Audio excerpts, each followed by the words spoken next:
Okay, bear with me here. This is my new phone. Hopefully this will look a little better. Not an expensive phone, but my old Samsung Galaxy S6 was pretty much on its last legs, and even its camera, I'm not sure exactly what was wrong with it, if the lens got scratched or something, because it worked, but the camera was pretty ugly at the end, so maybe this video will look a little better, I don't know.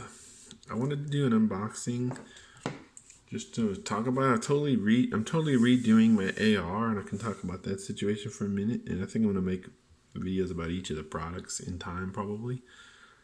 But it's been on my channel before. I had a Ruger AR-556, and I decided to sell it. I loved the gun, never had a jam with it. Granted, I probably only shot maybe 500 rounds to it. Hold on, let me turn the fan on.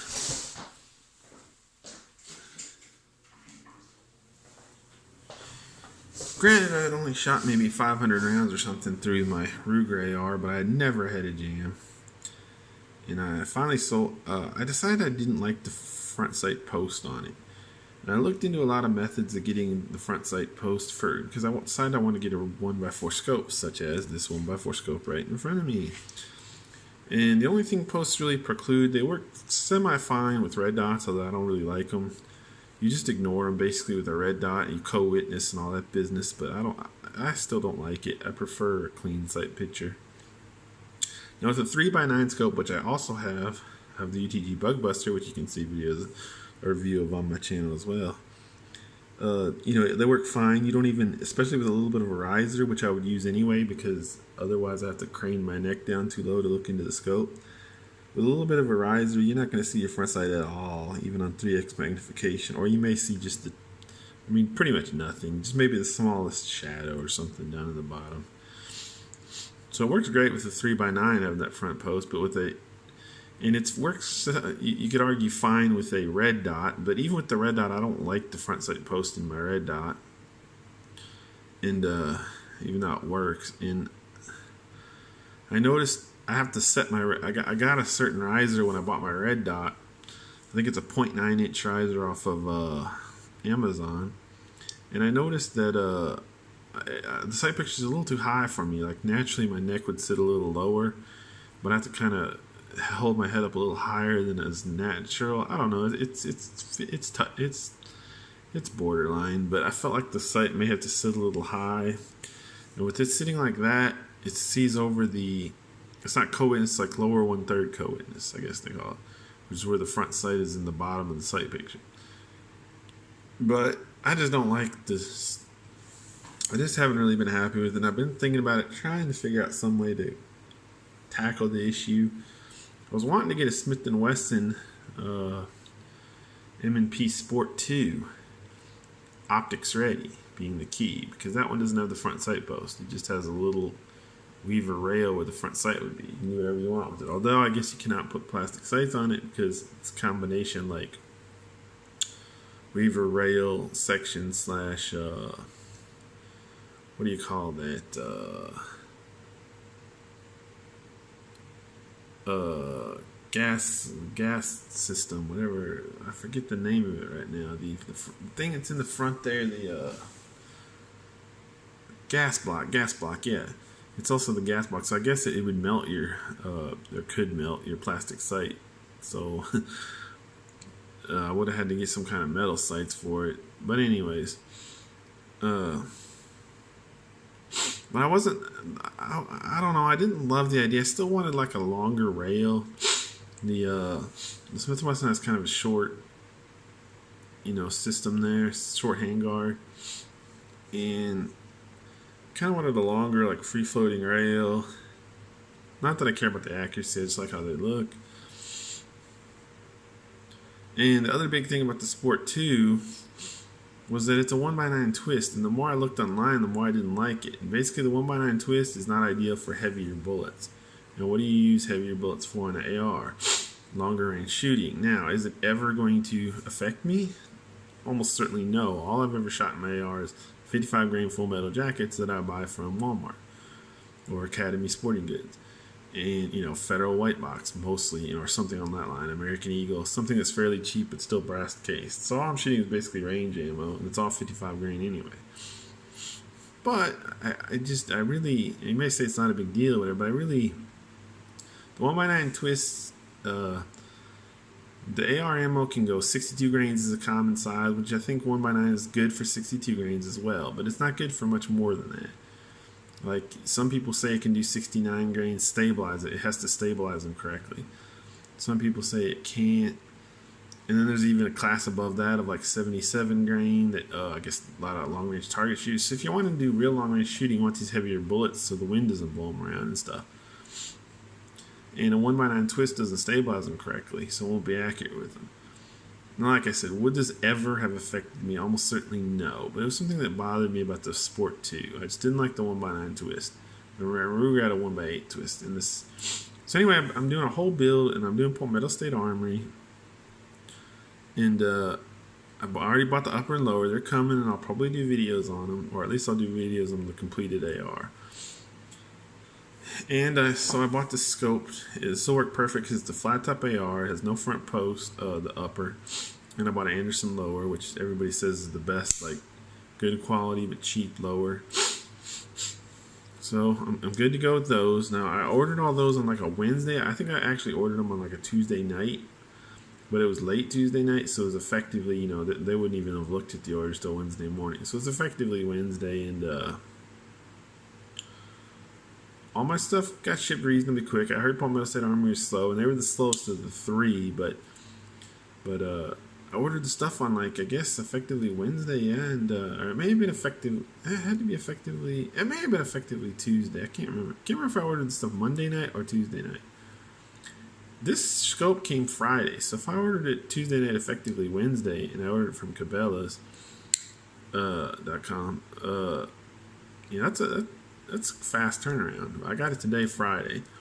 The lower is scheduled to come Monday. I'll have to go pick that up and pay the FFL fee. And then the upper is scheduled for delivery Tuesday. They're all shipped and scheduled for delivery already. And they're all coming early next week, which is nice because I was afraid that they might not come till late next week. And that would have been a bummer, like Friday or something. But they're coming early next week, so that's nice. And yeah, everything's coming within about a week, so not bad. Now, this is the scope I got. It's a 1x4 Crossfire II Vortex. And I got it from Cabela's. It was on sale for $119.99, about $120.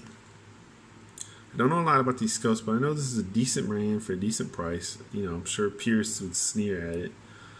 But I wanted a 1x4. This one does not have the illuminated reticle. I guess one of the things, I'm still learning a lot about these 1x4 scopes and everything. I guess the deal is that some of them have an illuminated reticle. Or, yeah, just basically they have a dot in the middle that glows bright red like a red dot. Now, it's not as good as a red dot. I've been doing the research because you still got to look down a scope. And, you still have less eye relief. And you still have to worry about parallax, which is in a red dot. Wherever the red dot is, doesn't matter. That's where the bullet's going to hit. In a scope, you have to line up the crosshairs. You're not getting away from that. You have to line something up.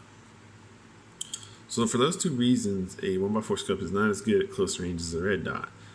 Because A, you still have to look down the scope and you've got a certain amount of eye relief. Like if your eye's too far back, it's not going to see. Whereas red dots really don't have eye relief, You can just look down them from any distance, more or less.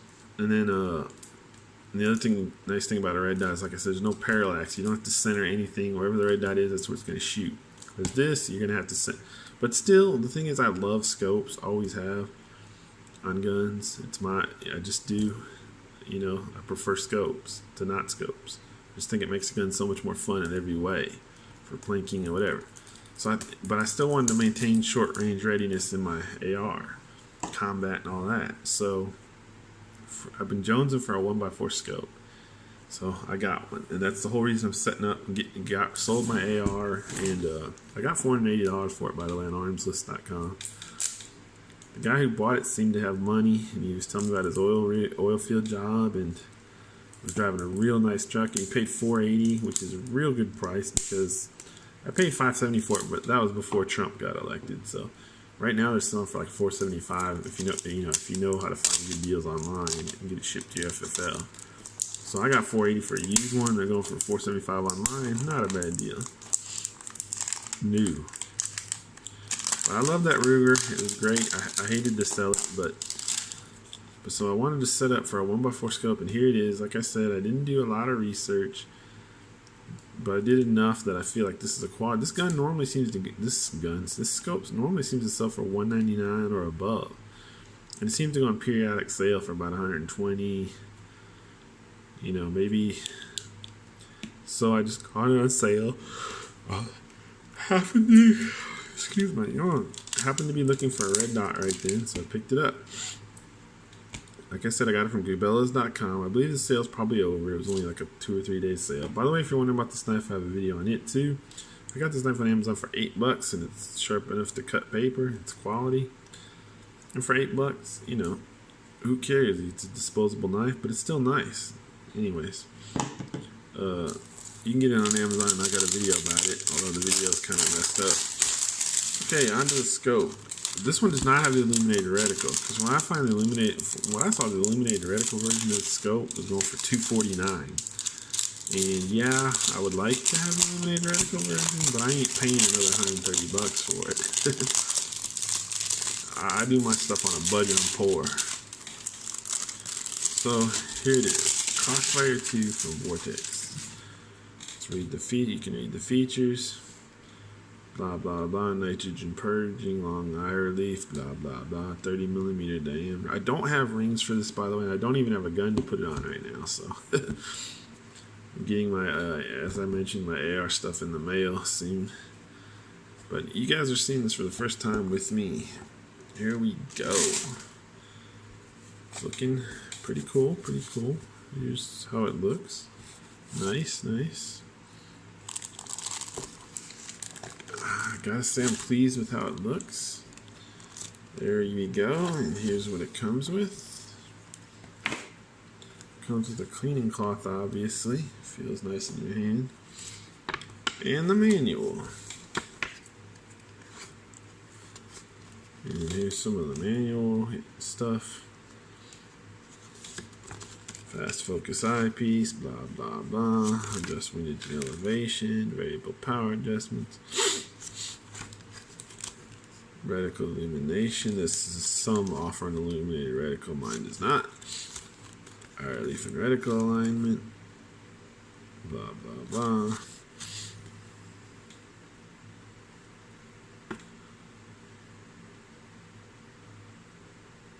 This is interesting stuff.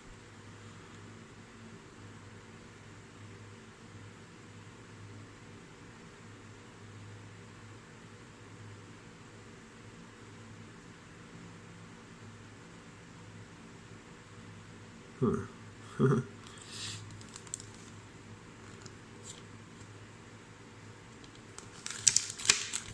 And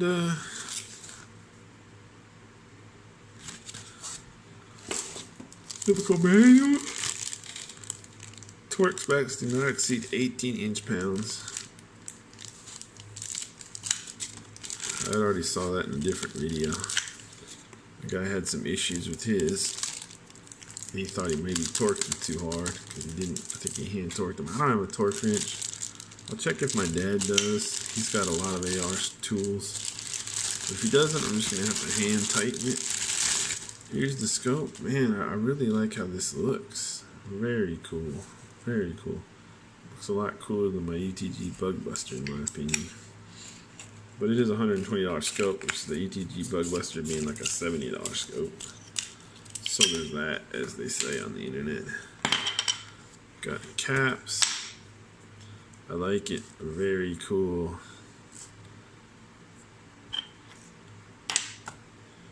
Don't know if I can look through it here, or if there's even anything to look through. Since there we go. You can see a little something. Hey, you can see this crosshairs. Cool beans. I think it looks awesome. It looks kind of bigger and heavier than I thought, but that's great. I think it's going to look incredible on my new AR. Going to be thrilled. Gonna be thrilled. Alright, that's it. My Vortex Crossfire II. You can see 1x4x24 unboxing again. Excuse all my coughing and sniffling. Got this from Cabela's.com for $119.99. It's probably not on sale. This was a temporary sale. I think normally it might be only $149 at Cabela's. I'm not positive on that, but so you can probably get it for not much more anyway, even when it's not on sale. But yep, excited to get it on a gun, look down it, and try it out.